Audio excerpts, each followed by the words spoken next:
వచ్చింది కాబట్టి అదనపు తరగతి గదులు నిర్మించినారు. కొంచెం గ్రౌండ్ మరి కొంచెం ఈ బిల్డింగ్ అసలు ఈ గ్రౌండ్ కూడా మనం మర్చిపోలేము. అంటే నాకైతే ఇప్పుడు చూస్తుంటే అక్కడ మనం ఎక్కువ స్పెండ్ చేసేది ఆ చెట్టు అక్కడే అనుకుంటా. తర్వాత టీచర్లు వారి పీరియడ్లని క్లాస్ రూమ్లోనే కాకుండా ఇట్లా చెట్ల దగ్గర కూడా మనకి మన పాఠాలు చెప్పడం జరిగింది. మనకు పెద్ద తెలుగు సార్ కదా, చెట్టు కింద కూర్చొని మనం లెసన్స్ వినేవాళ్ళము. నిజంగా ఫ్రెండ్స్, అప్పుడు కాలంలో ఇప్పటికి చాలా చేంజెస్ వచ్చాయి. మా అప్పట్లో అయితే దెబ్బలు తినని రోజు ఉండేదా? దెబ్బలు తినని రోజు మా కొడుతుంటే ఒక్కొక్కటి వాపులు వచ్చేవి. ఇప్పుడు ఏదైనా కొద్దిగా కొడితే కోపాలు వచ్చేస్తున్నాయి పిల్లలకి, ఎందుకో మరి. మనకు ఆ చదువులు కాబట్టి ఇప్పుడు ఆ విలువ ఉంది కాబట్టి ప్రతి సన్నివేశం కూడా మా హృదయాలను తాకినటువంటి రోజులు. ఆ రోజులు మళ్ళీ రావని కూడా మేము ఈ సందర్భంగా తెలియజేస్తున్నాం. అందరికి ఒకటే ఫ్రెండ్స్, మీరు కూడా గెట్ టుగెదర్ పెట్టుకోండి, ఎంజాయ్ చేయండి. మళ్ళీ రారు. మా బ్యాచ్ లోనే 4 ఫ్రెండ్స్ మిస్ అయ్యారు. మాకు అదే బాధాకరంగా ఉంది. ఉన్నప్పుడే చేసుకోండి. మనకి మంచి భవిష్యత్తు ఇచ్చిన మన పాఠశాలని ఎప్పటికీ మర్చిపోకూడదని మా యొక్క ముఖ్య ఉద్దేశం. అందుకే మేము ఇది ఒక మంచి మధురమైన స్మృతిగా దీన్ని మా జీవితాల్లో ఎప్పటికీ గుర్తుండిపోయేలా మేము గుర్తించుకుంటున్నాం. అందరూ కూడా వారి వారి భవిష్యత్తులకు మంచి బాటలు వేసేటువంటి పాఠశాలను, ఉపాధ్యాయులను అందరూ గుర్తించుకోవాలని ఈ సందర్భంగా మేము తెలియజేసుకుంటాం.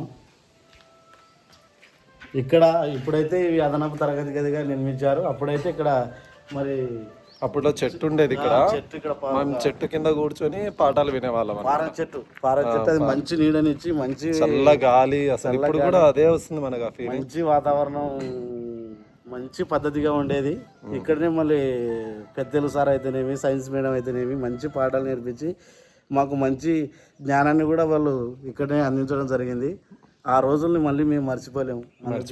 ప్రతిది కూడా మేము ప్రతి సన్నివేశాన్ని కూడా ఇక్కడ జరిగిన ప్రతి సన్నివేశాన్ని కూడా మేము గుర్తించుకొని మరలా దాన్ని మేము నెమరు వేసుకోవడం చాలా ఆనందంగా ఉంది.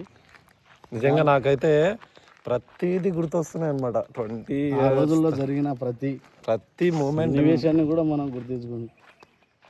ఆ విధంగా మనం ఈ గ్రౌండ్లో ఇక్కడ క్రికెట్ మెయిన్ ఇక్కడ ఇక్కడి నుంచి రన్నింగ్ నిర్వహించేవాళ్ళు. ఇది కూడా ఆడేవాళ్ళం మనము కదా. మొత్తం ఇవే కాకుండా క్రికెట్ టోర్నమెంట్ నిర్వహించి అనేక రకాల స్పోర్ట్స్ పెట్టి క్రీడలు కూడా మమ్మల్ని బాగా ఎంకరేజ్ చేసేవారు. ఇక ఇది మనము బ్యాక్ సైడ్, ఇక ఫ్రంట్ సైడ్కి వెళ్తే మన గేటు అవన్నీ ఇక్కడ బాగుంటాయి. ఏది కూడా మర్చిపోలేనటువంటి నిన్న చేసిన ఎంజాయ్మెంట్కి మళ్ళీ కలుసుకొని మళ్ళీ ఈరోజు ఇంకో ఫ్రెండ్ మాకు గెట్ టుగెదర్ పెట్టడం జరిగింది అనమాట. అట్లా ఉంటుంది మా దోస్తు కావాలంటే. అందుకే దేన్ని కూడా మిస్ చేసుకోకూడదు లైఫ్లో. వీడు నా బెస్ట్ ఫ్రెండ్ జనార్దన్. రసూల్.